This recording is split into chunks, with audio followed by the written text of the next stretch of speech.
নমস্কার। যুক্তি তর্ক সঙ্গে অর্কই আপনাদের স্বাগত। আপনাদের সঙ্গে আমি অর্কপ্রভ সরকার। বাংলায় একটা কথা আছে, নেই কাজ তো খই ভাজ। তৃণমূল কংগ্রেসকে দেখে আমার তাই মনে হচ্ছে।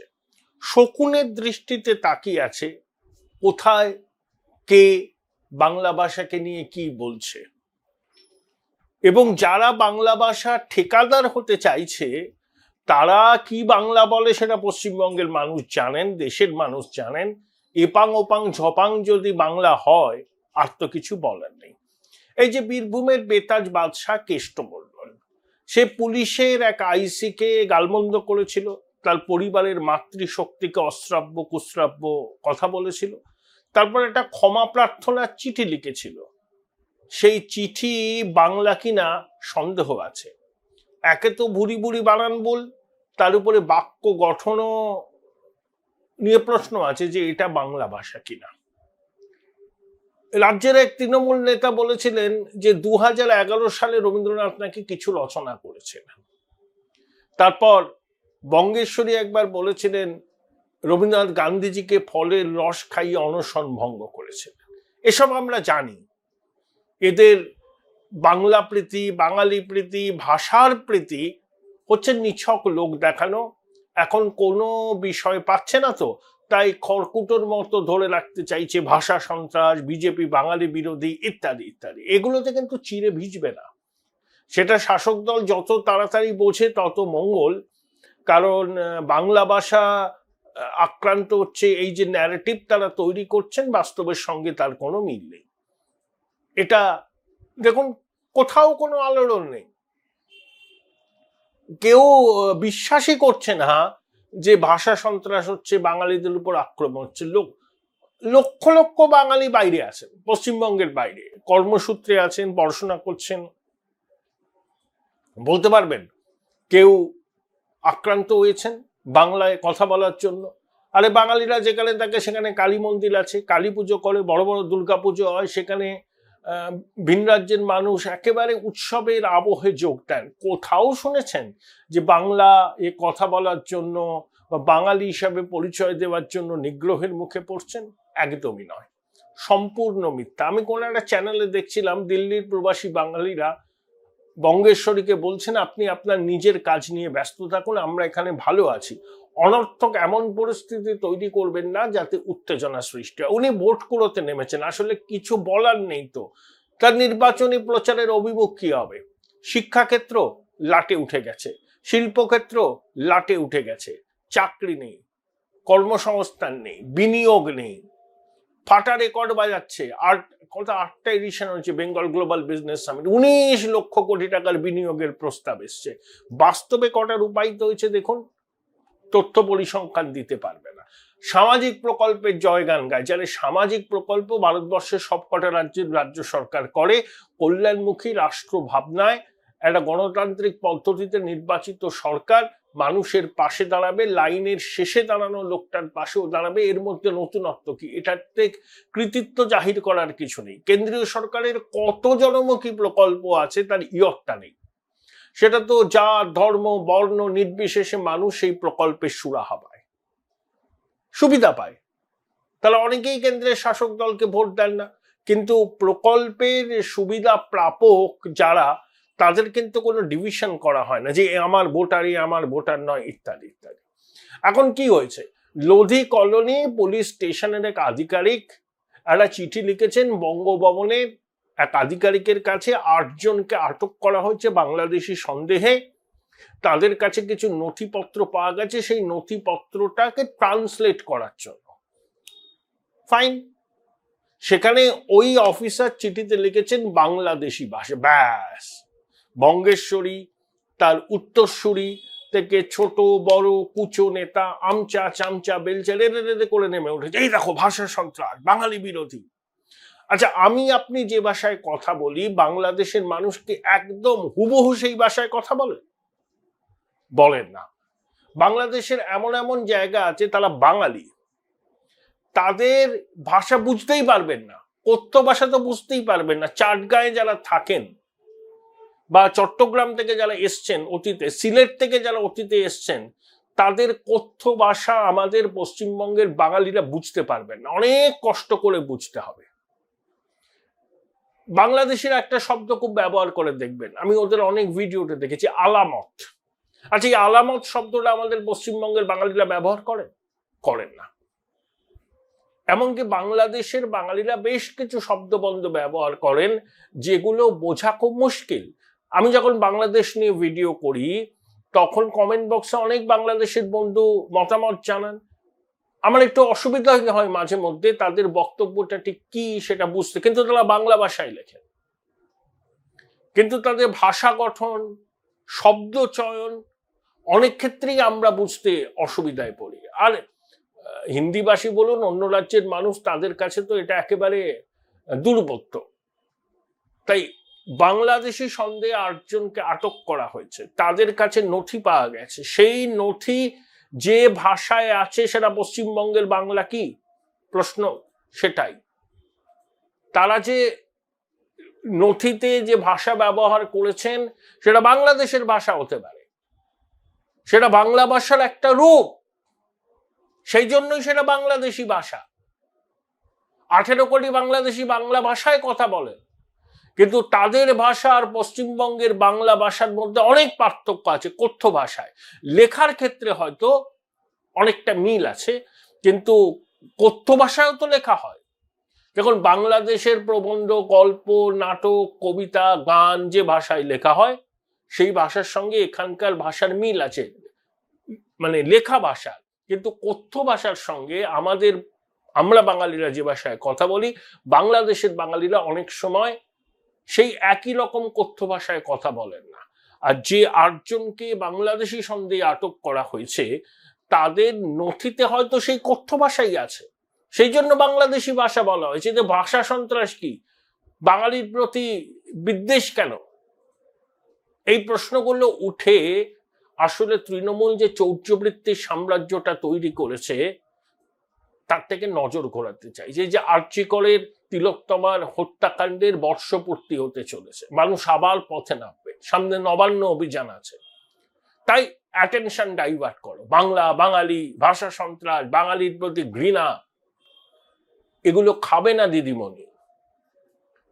আপনি বুঝতে পারছেন কিনা জানি না, মানুষ রিলেটই করতে পারছে না।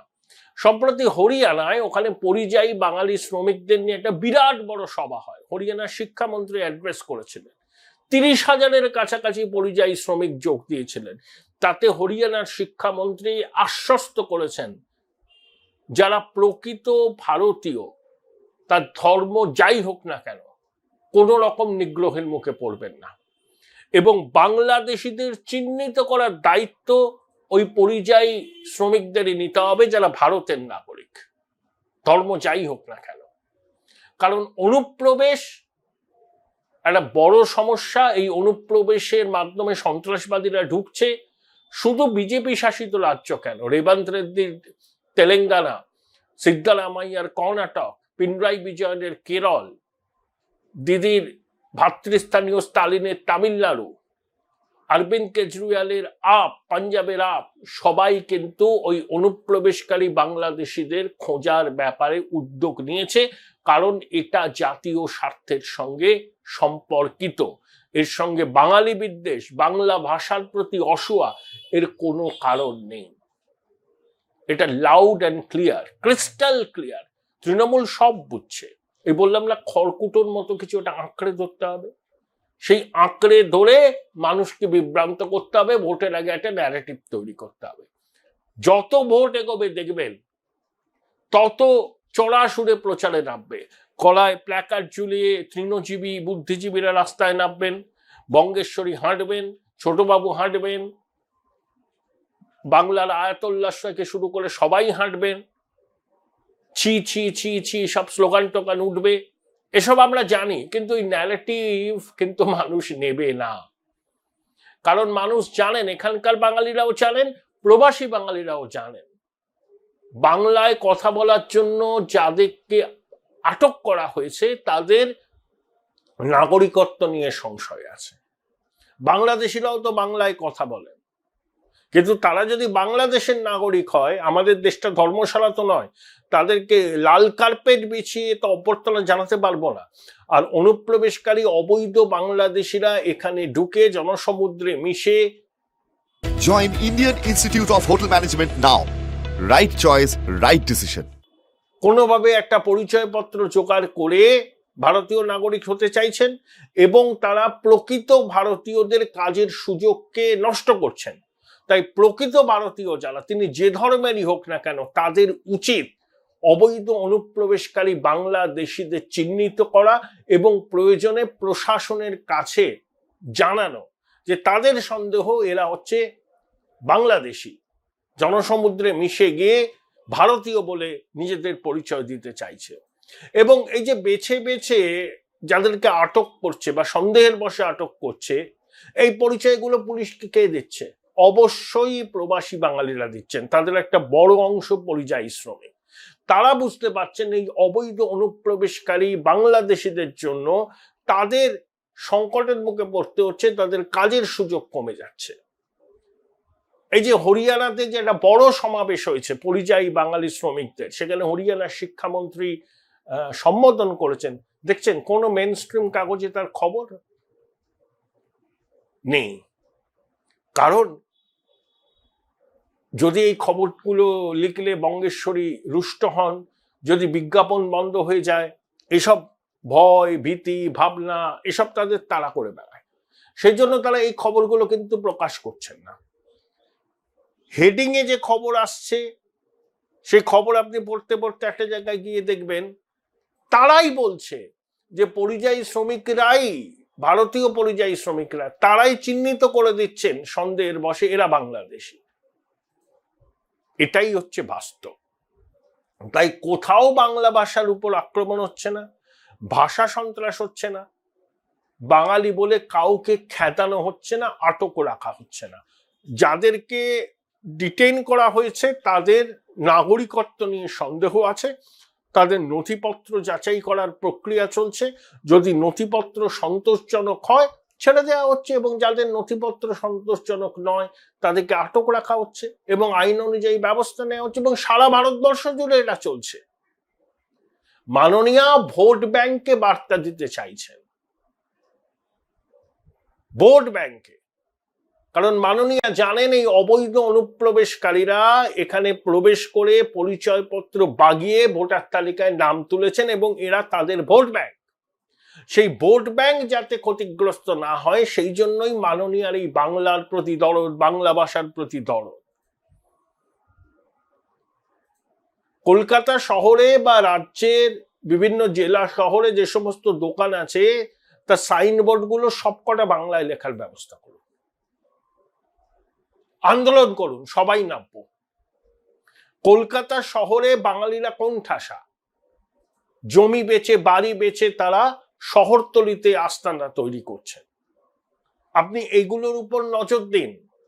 মিথ্যা ন্যারেটিভ তৈরি করে মানুষকে বিভ্রান্ত করবেন না, এতে চিড়ে কিন্তু ভিজবে না। যে চৌর্যবৃত্তির সাম্রাজ্য প্রতিষ্ঠা হয়েছে পশ্চিমবঙ্গে, তার বিরুদ্ধে মানুষ কিন্তু রায় দেবে। আরজি করে তিলোত্তমার ধর্ষণ ও হত্যাকাণ্ডের বিচার মানুষ চাইবেন। মানুষ জানে 96 ঘন্টা ধরে তথ্য প্রমাণ লোপাট করা হয়েছে। ঝাড়গ্রাম থেকে কে গোয়েল সাহেবকে ফোন করে ইনস্ট্রাকশন দিয়েছেন মানুষ জানে। 14 অগাস্ট 2024 আরজি কর হসপিটালে যারা তাণ্ডব করেছে, ভাঙচুর করেছে, তাদের বিরুদ্ধে কি ব্যবস্থা নেওয়া হয়েছে? পুলিশ কি ব্যবস্থা নিয়েছে? কেন হঠাৎ 14 অগাস্ট আরজি করে ভাঙচুর হয়েছে, সিসিটিভি ভাঙা হয়েছে? এর প্রশ্নের জবাব মানুষ চায় এবং জবাব আপনাদের দিতে হবে গণতান্ত্রিক পদ্ধতিতে, এবং মানুষ দেবে। দেখুন, কোন সরকার থাকবে, কোন সরকার বদল হবে, সেটা কোনো রাজনৈতিক দলের একেবারে একনিষ্ঠ সমর্থকরা ঠিক করে না। ঠিক করে সাইলেন্ট মেজরিটি, ফ্লোটিং ভোটার। এই সাইলেন্ট মেজরিটির একটা বড় অংশ এবার পরিবর্তনের জন্য তৈরি হচ্ছেন। পরিবর্তন 2011 যে পরিবর্তন হয়েছিল, 2026 নির্বাচন হচ্ছে সেই পরিবর্তনের জন্য। ওই সাইলেন্ট মেজরিটির সিংহভাগ দিদিমণি শুনে রাখুন, তারা আপনাকে ভোট দেবে না। সেটা আপনি নিশ্চয়ই বোঝেন, আপনার পরামর্শদাতা সংস্থাও বোঝে। তাই যে কোনো মূল্যে ক্ষমতায় টিকে থাকতে, এই যে জ্বলন্ত সমস্যাগুলো থেকে মানুষের নজর ঘোরাবার জন্য আপনি বাঙালি জাতীয়তাবাদের সুশ্রুতি দিতে চাইছেন, ভাষা সন্ত্রাস হচ্ছে বলছেন। আপনার আধিকারিকদের মধ্যে কজন বাঙালি? কেন সঞ্জয় মুখোপাধ্যায়কে ডিজি করেননি? কেন অত্রি ভট্টাচার্যের যোগ্যতা থাকা সত্ত্বেও মনোজ পান্থকে ডিজি করেছেন? এরা তো বাঙালি অফিসার, দক্ষ অফিসার। আজকে বাংলা নিয়ে দরদ আপনার, আপনি যখন বক্তব্য রাখেন তার 40% ভুলভাল হিন্দিতে বলেন। এর প্রশ্নের তো উত্তর মানুষ চাইবেই নির্বাচনে গণতান্ত্রিক পদ্ধতিতে। তাই খড়কুটোর মতো মরিয়া হয়ে যা পাচ্ছেন সেটাই আঁকড়ে ধরছেন, এক ন্যারেটিভ। আরে কবার বাংলা নিজের মেয়েকে চায় এই স্লোগানে বাজিমাত করবেন? এবার হবে না, এবার হ্যাঁ মমতা না মমতা ভোট হবে। গণভোটের চেহারা নেবে 2026-এর বিধানসভা নির্বাচন। প্রতিবেদন শেষ করার আগে বলি, অমর শিল্পী কিশোর কুমারের জন্মদিন। আমার মতো আপনারাও যারা কিশোর ভক্ত আছেন, যাদের কৈশোর যৌবন কিশোরের গান শুনে কেটেছে, তারা সারা দিন, সারা সপ্তাহ, সারা মাসটা কিশোর কুমারের গান শুনো, মন ভালো থাকবে। এবং কিশোর কুমার সবার থেকে আগে, অন্তত আমার কাছে। Join Indian Institute of Hotel Management now. Right choice, right decision.